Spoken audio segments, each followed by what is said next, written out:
Welcome back to Singapore Tonight. Thank you for staying with us.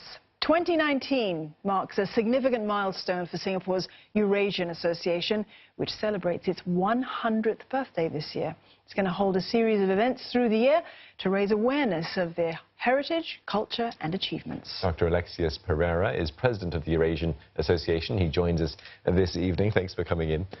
Firstly, I've always found it quite hard to put my finger on exactly what Eurasian means or how you define it. But for the purposes tonight, we're talking about Eurasian heritage for a start. And tell us in Singapore how it's changed through the years. I think we began by being slightly more Eurocentric, because Eurasian officially, by the nature of the term, means part European, part Asian. But for historical reasons, we tended to emphasize the European side slightly more. But today, being in the center of Asia, we're very much proud to be equally Asian and European. So that the heritage side of things, where maybe in the past we may have highlighted more Portuguese elements, Dutch elements, British and other European elements, we are equally proud to show the Asian side of things. Chinese, Malay, Indian, Filipino, Japanese. Happy to embrace all of these aspects.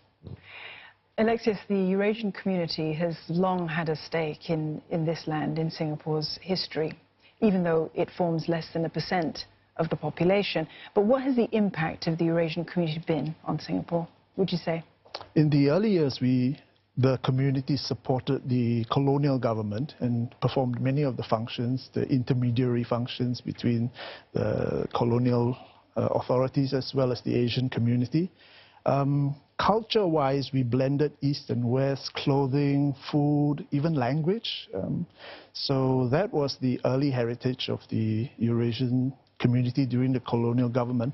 Post-colonial, we've also had a significant role in nation building here in Singapore. We've had Eurasian leaders, a former Eurasian president of Singapore, Law Minister E.W. Barker, many in the civil service as well as in the private sector. So we've been here and we're happy to be here, and we'll be here for a long time, we hope.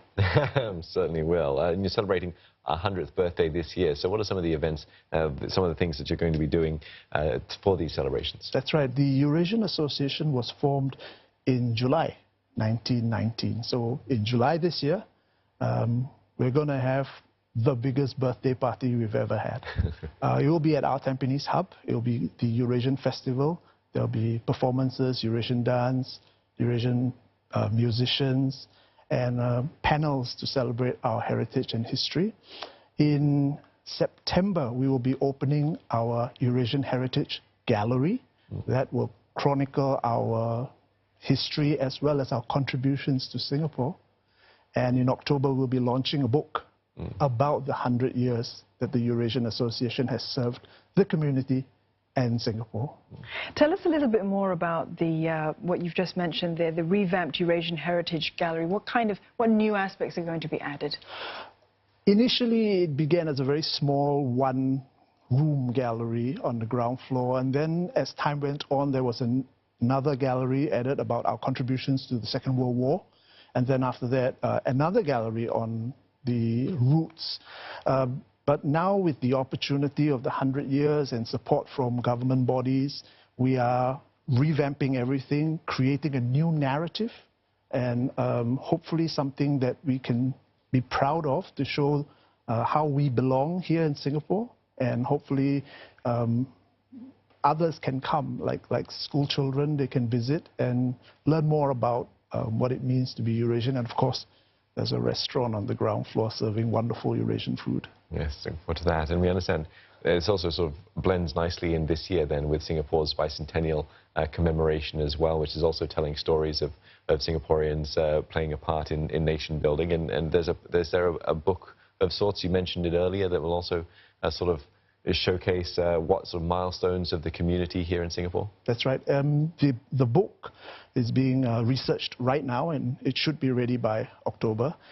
We are going to also not just focus on heritage, but also the important works that the Eurasian Association has done, which includes helping the disadvantaged in education as well as in helping the family.